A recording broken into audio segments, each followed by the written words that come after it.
Hello students, आप सब कैसे हैं? पढ़ाई अच्छे से चल रही है? आप लोग एक ही जवाब होगा, सर सारा कुछ बंद है। यस, बंद तो है, पर इसी में हम लोग को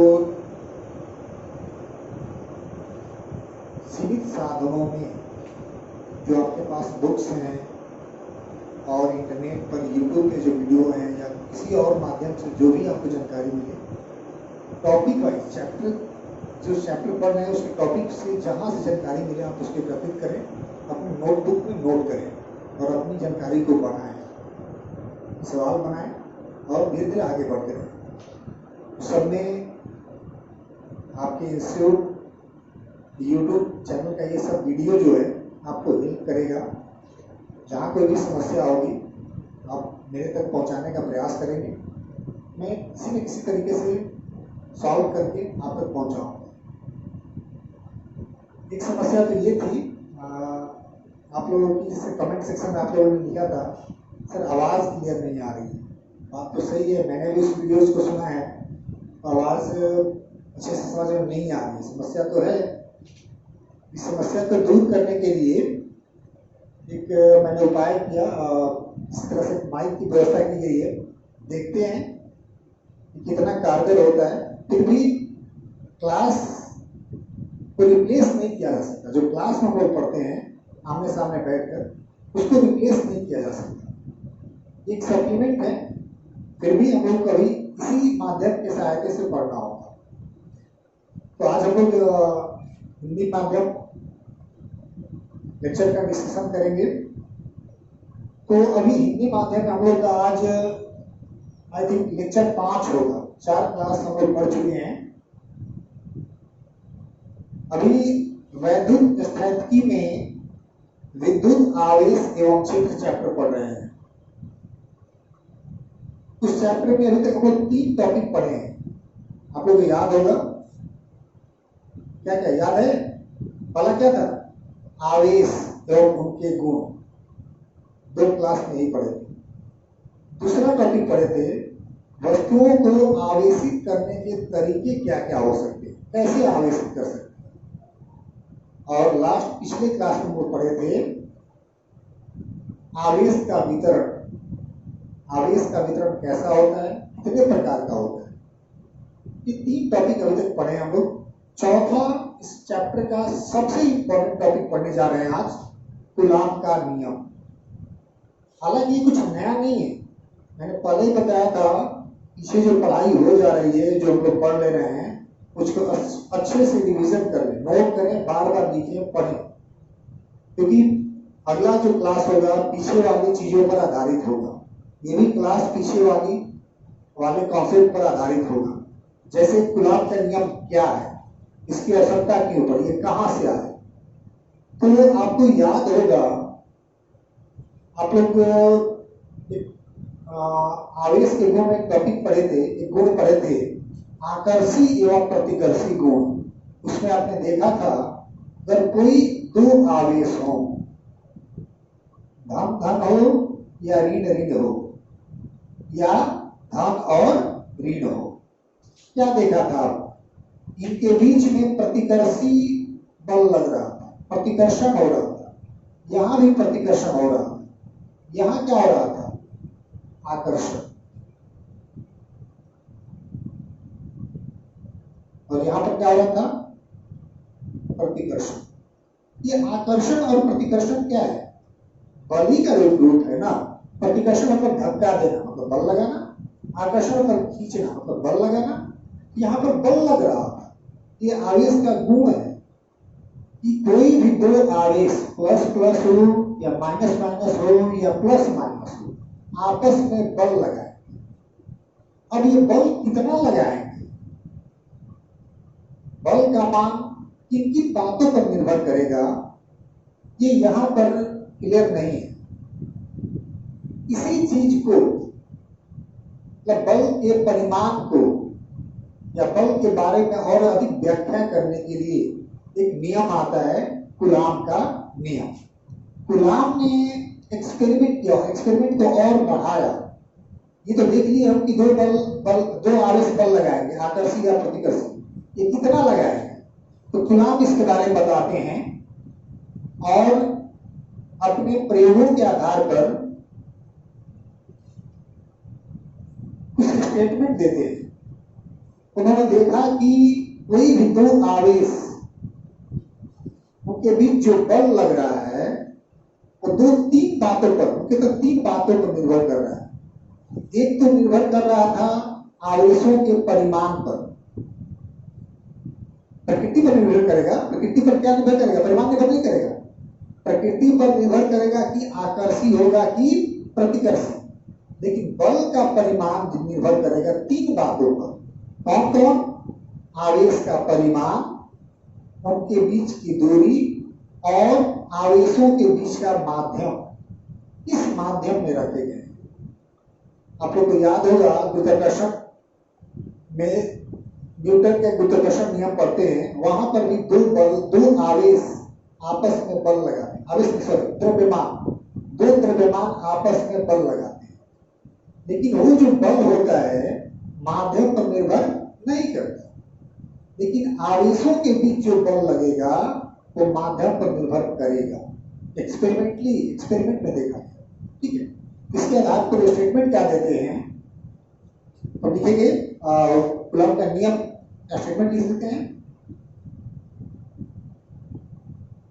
कूलॉम के अनुसार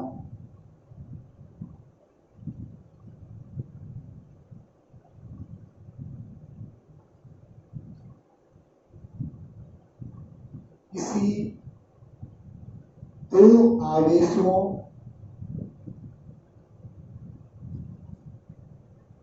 के बीच लगने वाला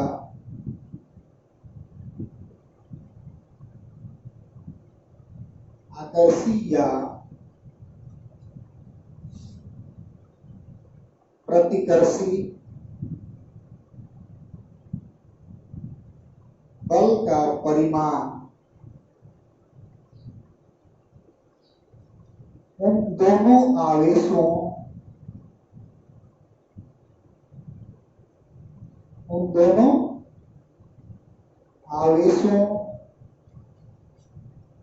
के गुणनफल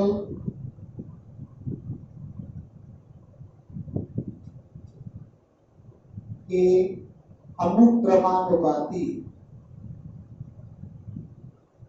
समानुपाती भी कह सकते हैं, अनुक्रमानुपाती एवं उनके बीच की दूरी के वर्ग के व्युत्क्रमानुपाती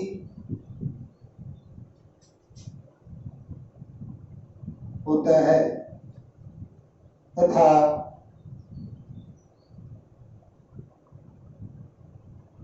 बल की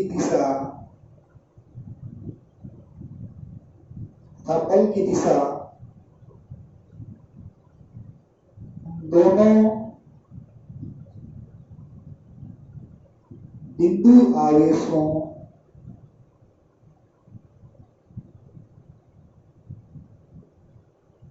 को मिलाने वाली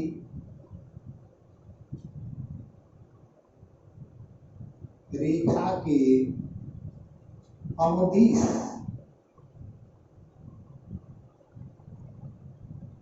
होता है। ये उनका नियम है। ये आपको ऐसे ही याद करना होगा। कूलॉम के नियम के अनुसार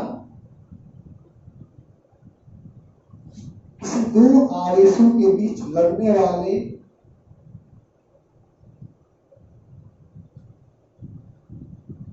आकर्षी या प्रतिकर्षी, लगने वाले बल भी कर सकते हैं, आकर्षी या प्रतिकर्षी बल का परिमाण उन दोनों आवेशों के, एक वर्ड यहां जोड़ सकते हैं,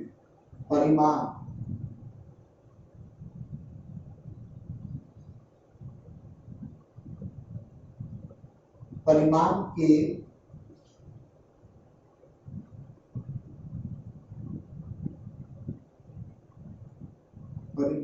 के गुणनफल के अनुक्रमानुपाती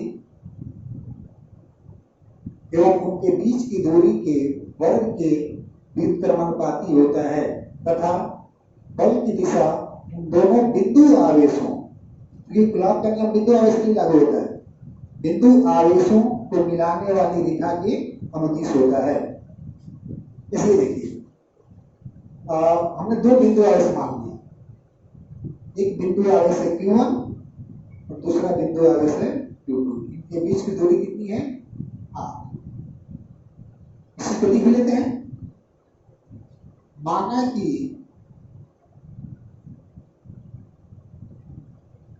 दो बिंदु आवेश Q1 एवं Q2 एक दूसरे से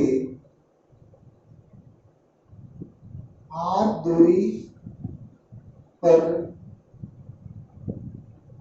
स्थित है। ये जो नियम है कूलॉम का नियम, इसमें दो कंडीशन है। कंडीशन ये बल या फॉर्मूला तब लागू होगा जब आवेश बिंदु रूप में हो, और दूसरा क्या? स्थिर हो। दोनों आवेश कैसे हैं? स्थित है, रुके हुए। ठीक, तो हम क्या लिख सकते हैं? यहां पर बात करते हैं कूलॉम के अनुसार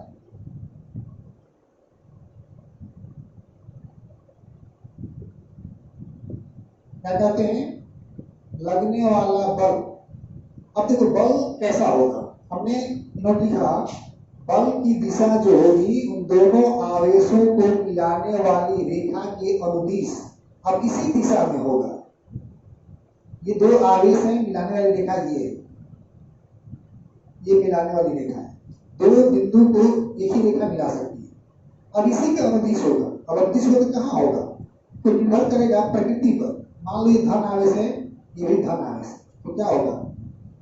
Q1 Q2 को प्रतिकर्षित करेगा, Q2 Q1 को प्रतिकर्षित करेगा, बल लगाए। हम लोग आगे चल के देखेंगे कि दोनों जो बल होंगे उनका मान बराबर होगा, दिशा विपरीत होगी। चर्चा करेंगे अगले क्लासों में। अभी आज इतना ही लगी, इसकी बात करते हैं। दो बल लग रहे हैं, Q1 Q2 को लगा रहा है, Q2 Q1 को लगा रहा है, दोनों बल का मान F है। ये कहते हैं कि लगने वाले बल का परिमाण F उन दोनों आवेशों के परिमाणों के गुणनफल या अनुक्रमानुपाती। इसका परिमाण कितना है? Q1, इसका Q2। माइनस Q होता तो भी हम Q1 Q2 ही रखते हैं, क्योंकि परिमाण धनात्मक होते हैं। Q1 into Q2। और दूसरा क्या कर रहा है? एवं उनके बीच की दूरी के वर्ग मतलब स्क्वायर के व्युत्क्रमानुपाती 1 में R स्क्वायर। अब इन दोनों को आप मिला दोगे तो फॉर्मूला मिल जाएगा F समानुपाती Q1 Q2 by R square.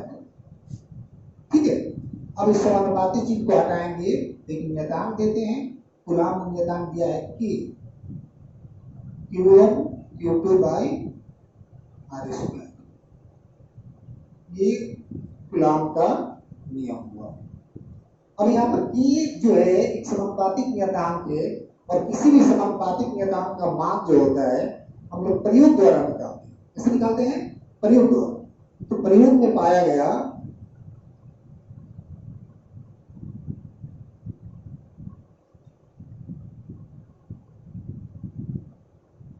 क्या? A बराबर 1/4 पाई एप्सिलॉन नॉट, और एप्सिलॉन R भी कह सकते हैं। ठीक है,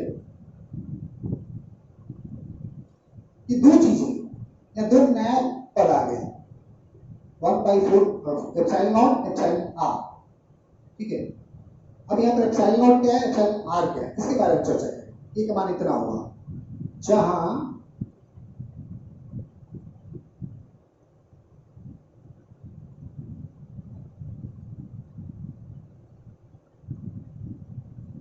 इसको क्या पढ़ते हैं? एप्सिलॉन नॉट, 0 को नॉट कहते हैं। तो निर्वात का पारावैद्युतांक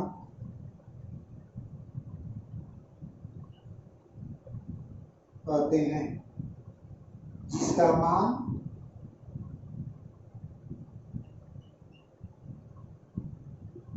8.85 10⁻⁻12 Newton inverse two coulomb square होता है। ठीक है, और एप्सिलॉन आर क्या है? एप्सिलॉन आर को यहां देखते हैं एवं एप्सिलॉन आर को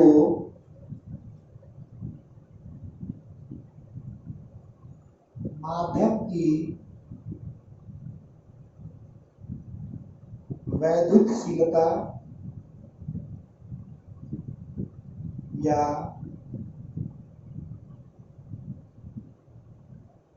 पारावैद्युतांक कहते हैं।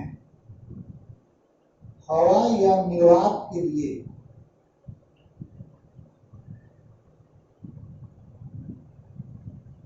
आर का जो मान होता है वो 1 होता है। कितना होता है?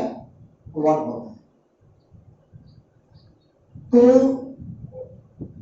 अब जो चीज मिला, आवेश या तो माध्यम का होगा या हवा, तो के का मान हमारे पास दो तरह से आ जाएगा। ठीक है, इसको और आगे लिखते हैं। इतना हो गया ना? आप लोग नोट करना होगा तो क्या करेंगे, आप वीडियो को पॉज करके नोट कर लेंगे, उसके बाद फिर आगे बढ़ेंगे। ठीक है, हम आगे लिखते हैं।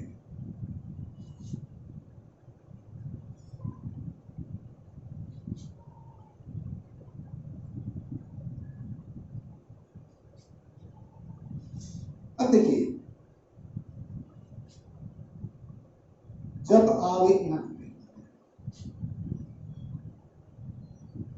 आवेश निर्वात या हवा में हो तो ए का जो मान है 1/4 आर, एप्सिलॉन आर कितना हो जाएगा? 1 हो जाएगा। आपको मिलेगा 1/4 और इसका मान आएगा 9 × 10⁻⁹ मात्रक होगा न्यूटन स्क्वायर कूलम्ब इनवर्स 2। तो बल जो होगा F कौन सा? हवा वाला या निर्वात वाला, क्या हो जाएगा? 1/4 Q1 Q2/r²। ये आपको एक फॉर्मूला मिला, बहुत ही इंपॉर्टेंट फॉर्मूला है। दो आवेशों के बीच लगने वाले बल का परिमाण निकालने के लिए। कब? जब आवेश कहां रखा गया हो? निर्वात या हवा में। लेकिन जब आवेश माध्यम में रखे गए हों तो ये का मान जो होगा 1/4 या 1/4 भी कह सकते हैं। ठीक है, मतलब एप्सिलॉन इक्वल टू होता है epsilon not epsilon r, that implies epsilon r जो होगा एप्सिलॉन बटा में एप्सिलॉन नॉट। इससे भी समझ में आ रहा है कि एप्सिलॉन आर जो है दो समान राशियों का अनुपात है, इसलिए इसका केवल मान होता है, मात्रक नहीं होता। ठीक है,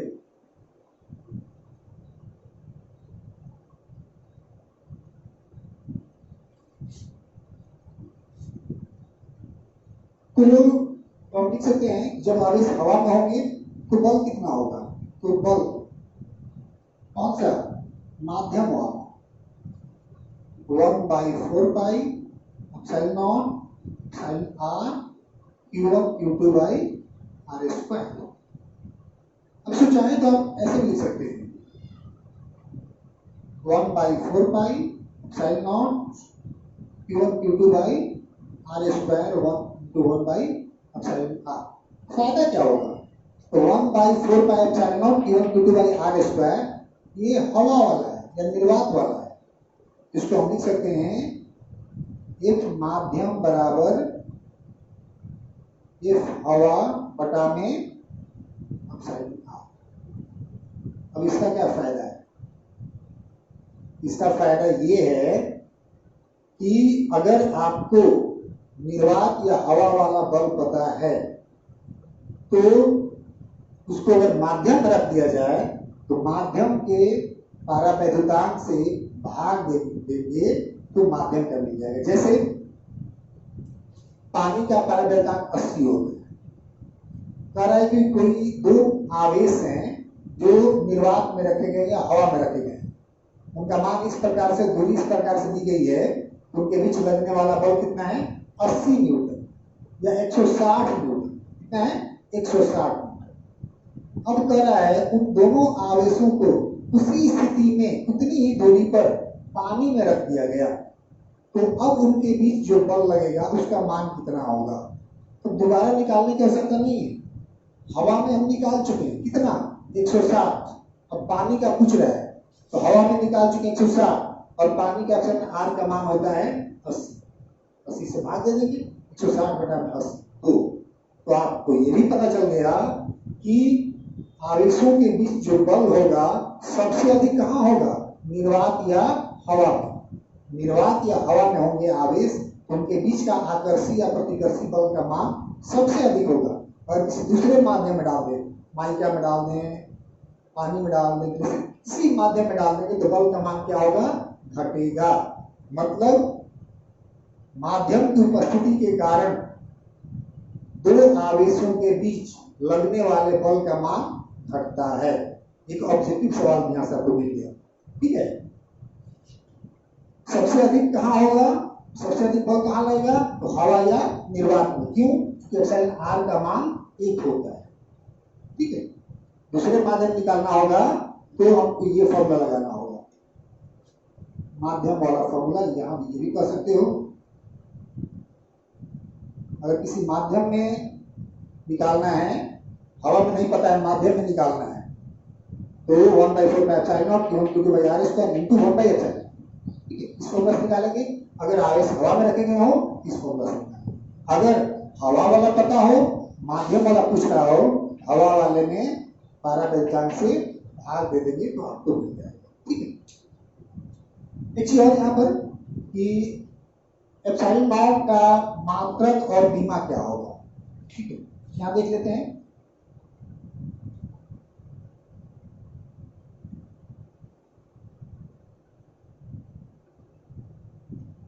पारावैद्युतांक का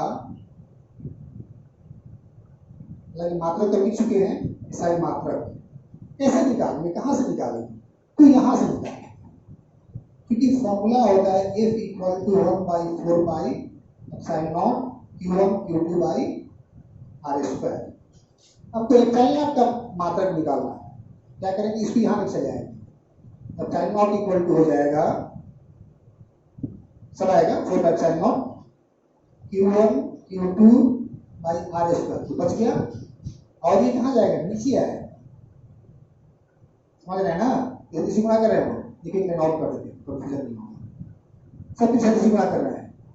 F into 4πε0 into r² equal to Q1 Q2 into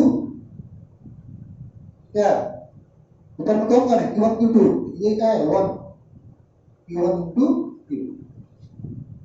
ठीक है, ऊपर ये ऊपर वाले नीचे वाले से गुणा होगा, ये ऊपर वाले नीचे वाले से गुणा होगा। अब एप्सिलॉन नॉट कितना हो गया?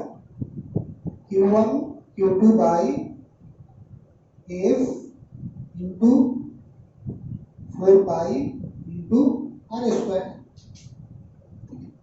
अब रखिए Q1 और Q2 दोनों आवेश हैं, coulomb into coulomb, coulomb square. F newton, 4π संख्या है, मात्रक नहीं होगा। r दूरी है, मात्रक क्या होगा? मीटर, उसका स्क्वायर, मीटर स्क्वायर। ऊपर ले जाएंगे क्या बचा? न्यूटन इनवर्स, मीटर ऊपर जाएगा, metre inverse two coulomb square, इसका मान रखो। ठीक है, अब विमीय सूत्र निकालना हो,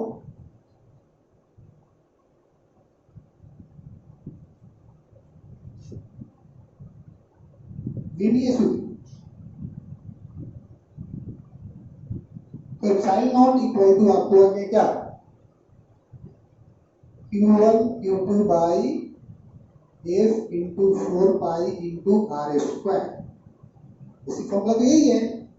अब Q1 का क्या होता है, AT आवेश है, दूसरे Q2 के लिए AT या TA भी लिख सकते हैं, F के लिए विमीय सूत्र ML T इनवर्स 2, 4 पाई का नंबर है नहीं होगा, R लंबाई दूरी है, L स्क्वायर। ठीक है, सबको ऊपर ले जाइए, M एक ही है पूरा में, M इनवर्स L और L स्क्वायर, L का पावर 3 ऊपर जाएगा तो -3, L इनवर्स 3।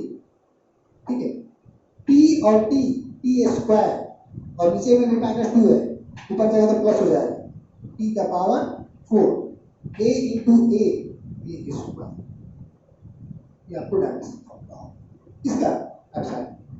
एप्सिलॉन आर का क्या होगा, कोई मात्रक नहीं कोई भी मान, क्योंकि दो समान राशियों का अनुपात है, इसका मान होगा। जैसे पानी के लिए पारावैतान कितना होगा 80, माइका का 6, ऐसे ऐसे जो भी सवाल रहेगा दिया रहेगा उसमें उसका मान दिया रहेगा। ठीक, तो आज हमने क्या देखा कि कोई भी दो आवेश हो, धन आवेश हो या ऋण आवेश हो, या दोनों धन हो या दोनों ऋण हो, आपस में बल लगाएंगे। अब बल कितना लगाएंगे ये उनकी प्रकृति पर निर्भर नहीं करेगा। प्रकृति पर क्या निर्भर करेगा, प्रकृति पर ये निर्भर करेगा कि बल आकर्षी होगा कि प्रतिकर्षी। ठीक है, मतलब -2 जितना बल लगाएंगे उतना ही +2 बल लगाएंगे, या -2 +2 उतना ही बल लगाएंगे। अब अंतर क्या होगा कि -2 होंगे तो प्रतिकर्षी होगी बल लगेगा, +2 होगा तो भी प्रतिकर्षी बल रहेगा, लेकिन +2 और -2 होगा तो आकर्षी बल लगेगा। लेकिन तीनों परिस्थितियों में बल का मान बराबर होगा, तीनों के लिए फॉर्मूला एक ही है। लोग वहां पर चिन्ह में बल का आवेश का चिन्ह नहीं रखेंगे, तो मान रखेंगे। तो दो आवेशों के बीच बल निकालना हो तो हमारा फॉर्मूला होगा, दो फॉर्मूला होगा। जब आवेश निर्वात या हवा में हो तो 1/4 pi epsilon not Q2 by r square. यहाँ पर 1/4 पाई एप्सिलॉन नॉट का मान गुणा भाग करके निकाल लिया गया है, इतना आपको याद कर लेना है, 9 × 10 के power 9 newton metre square coulomb inverse 2। और जब आवेश माध्यम में रखे गए हो उसके लिए फॉर्मूला क्या आया था, माध्यम वाला 1/4 pi epsilon naught Q1 Q2 by r square into 1/एप्सिलॉन r, इस फॉर्मूला से। ठीक, तो दो इंपॉर्टेंट फॉर्मूला दिया।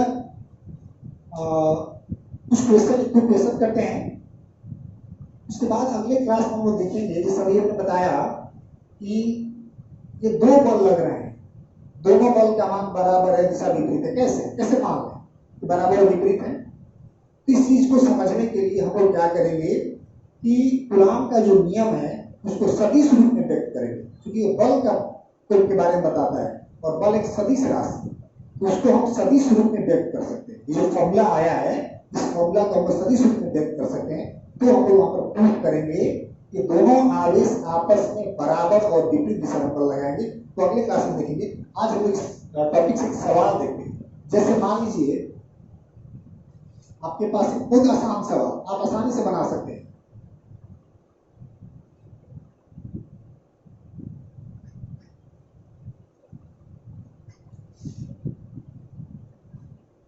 क्वेश्चन दिया हुआ है, आप लोग बहुत सारे क्वेश्चन किताबों में मिलेगा, बनाएंगे। जो नहीं होगा, समस्या होगी, आप मेरे तक पहुंचाने का प्रयास करेंगे, उसको हम सॉल्व करेंगे, आपको समझाएंगे अगले वीडियो में, जिस तरीका से आपको समझाया बताया जाएगा। तो मान लीजिए दो आवेश, एक है 5 माइक्रोकूलम एवं 4 माइक्रोकूलम। ये दो आवेश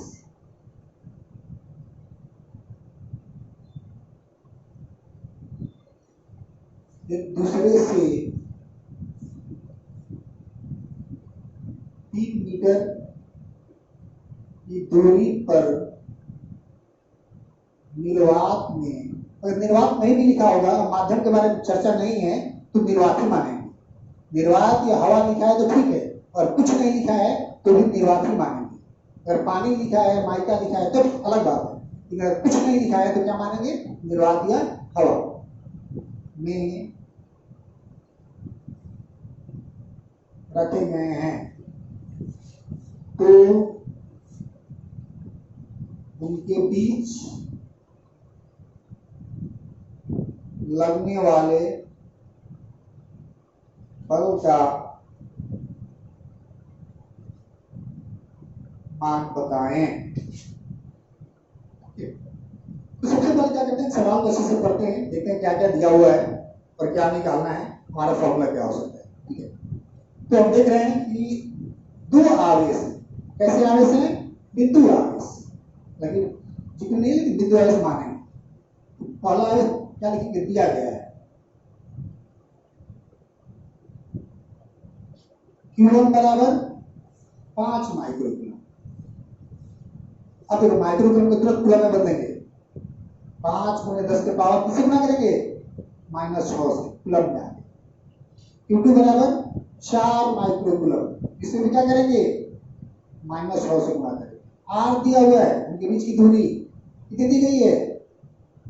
3 मीटर। इसको बदलने की आवश्यकता नहीं है। कहाँ रखा गया है? निर्वात। सब क्लियर है? तो बल क्या होता है? निर्वात वाला फॉर्मूला लगाएंगे ना, ये हवा वाला, 1/4 pi epsilon naught Q1 Q2 by R square. अब इसका मान जानते हैं हम, कितना होता है? 9 गुणे 10 के पावर 9। Q1 का मान 5 गुणे 10 के पावर -6। Q2 का मान 4 गुणे 10 के पावर -6 बटा में R स्क्वायर। R कितना है? 3 स्क्वायर 9। 9 से 9 कट भी जाए। F का मान हो गया 5 चौके 20। 10 के पावर सब बचा, -10 के पावर -100, 10 के पावर -100, 10 के पावर -12, तो -12 और +9 कितना होगा? -3। ठीक है, ऐसे कैसे लिख सकते हैं? 10 का मैथ का मतलब क्या? 3 अंक के बाद 10 मान लो, 1 2 एक और 0 बिठा देंगे, 0.02। अब आपके मन में सवाल चल रहा होगा, एक सवाल पैदा हो रहा होगा, ये बल कैसा होगा? आकर्षी होगा कि प्रतिकर्षी होगा? तो आकर्षी हो या प्रतिकर्षी हो, ये किस पर निर्भर करेगा? आवेशों की प्रकृति पर। अब आवेश की प्रकृति पर जाएंगे। पहला कैसा आवेश है? कुछ नहीं दिया है तो क्या है? धन है। दूसरा कैसा आवेश है? ऋणात्मक नहीं दिया है तो धनात्मक है, तो दोनों धन आवेश है, तो बल कैसा होगा? प्रतिकर्षी। इस तरह सबको सवाल बनाएंगे, और भी अलग अलग तरह के सवाल मिलेंगे। कुछ सवाल मिलेगा जिसमें कहेगा कि आवेश को दुगना कर दिया गया तो बल कितना गुना बढ़ जाएगा। इसलिए देखिए, थोड़ा सा देखिए इस चीज को।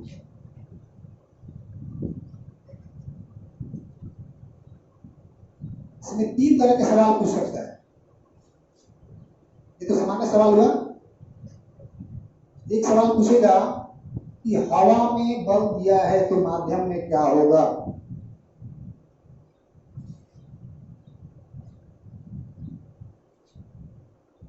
टाइप 1 सवाल में पूछ सकता है कि 2 आवेश हैं, हवा में रखे गए हैं, तो बल 100 न्यूटन लग रहा है। उसी आवेश को माध्यम में रख दिया गया तो बल कितना लगेगा? तो यहाँ पर देखिए संबंध दोनों में होता है, F माध्यम बराबर F, अभी पढ़े हैं, हवा बटा में क्या रहेगा? उसमें हवा वाला दिया रहेगा माध्यम वाला पूछेगा क्वेश्चन आर से भाग दे देंगे, सीधे आपको आंसर मिल जाएगा। टाइप 2 दूसरे तरह का सवाल क्या पूछेगा, कहेगा कि जैसे बल्ब का फॉर्मूला होता है हवा के लिए 1/4π Q1 Q2/r²। अब आपसे कहेगा कि आवेश को दोगुना कर देने पर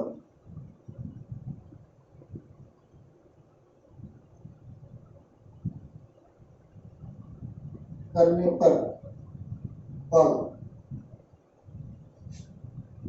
आवेश को दोगुना करने पर बल क्या होगा।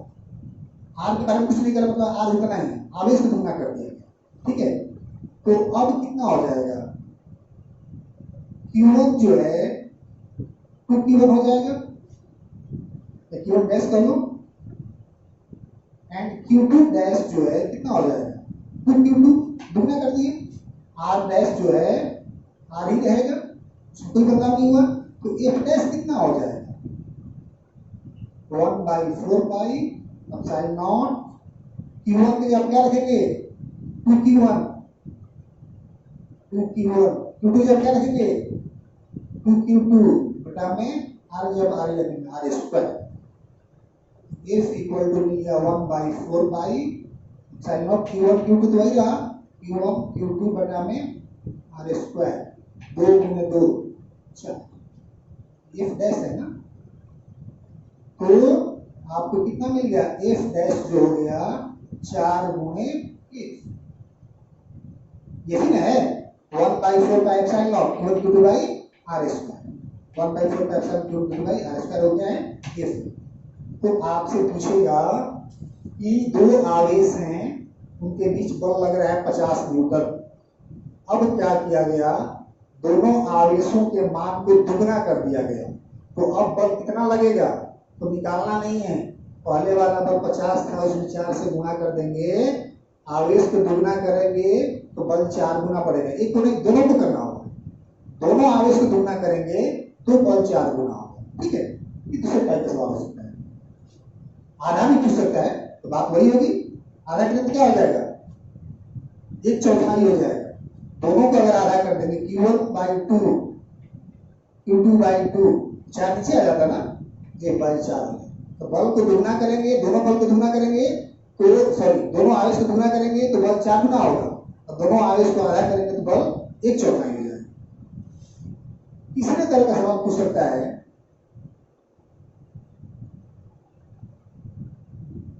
कि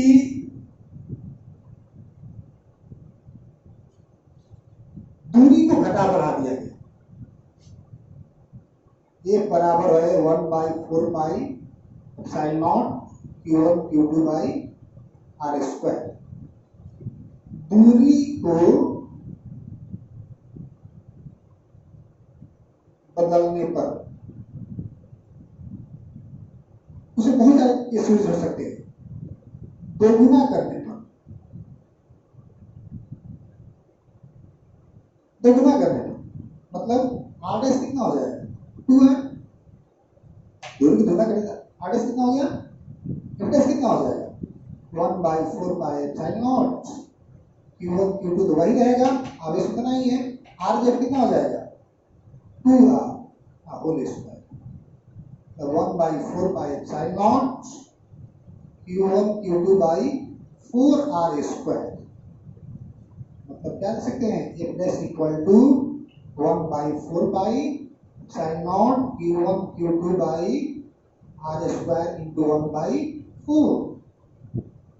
मतलब F डैश जो है ये क्या है 1/4π Q1 Q2/r², ये F था ना, ये ना F था, क्या हो जाएगा 1 बटा में 4, ठीक है। क्या देखा आपने कि दूरी को दोगुना किया गया, ऐसे भी समझ रहे हैं कि दूरी को बढ़ाएंगे तो बल क्या होगा घटेगा, बल क्या होगा घटेगा, ठीक है। अगर आधा कर दिए R 2R नहीं होता, R/2 होता, तो 2 नीचे होता तो उसका स्क्वायर करके ऊपर जाता 4 हो जाता, तो 4 गुना हो जाता। बल क्या होता, दूरी को घटाएंगे तो बल बढ़ेगा, दूरी को बढ़ाएंगे तो बल घटेगा। मतलब अगर दूरी को 2 गुना कर दिए तो बल क्या हो जाएगा, 1/4। 3 गुना कर दिए तो 1/9। दूरी को आधा कर दिए तो बल क्या होगा, 4 गुना। दूरी को 1/3 कर दिए, ठीक है, कितना हो जाएगा, 9 गुना बढ़ जाएगा। एक और तरह का सवाल इसमें पूछ सकता है, दूरी में प्रतिशत वृद्धि करने पर,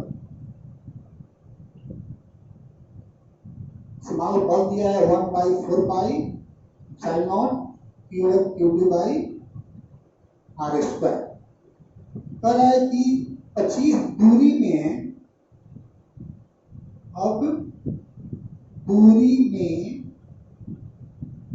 25% वृद्धि करने से तो R डैश जो होगा कितना हो जाएगा, R प्लस R का 25/100 बढ़ गया ना, 25%, 4 हो जाएगा। R डैश बराबर 4 × 4 और प्लस 1 5 हो जाएगा ना, 5R/2। अब R डैश ये हो गया, तो बल कितना होगा, F डैश जो होगा 1/4 pi sine not Q1 Q2 by R dash. R dash मतलब कितना, 5R/4 का स्क्वायर। मतलब F डैश इक्वल टू हो गया 1/4 pi sine not Q1 Q2 by R square. ये चार्ज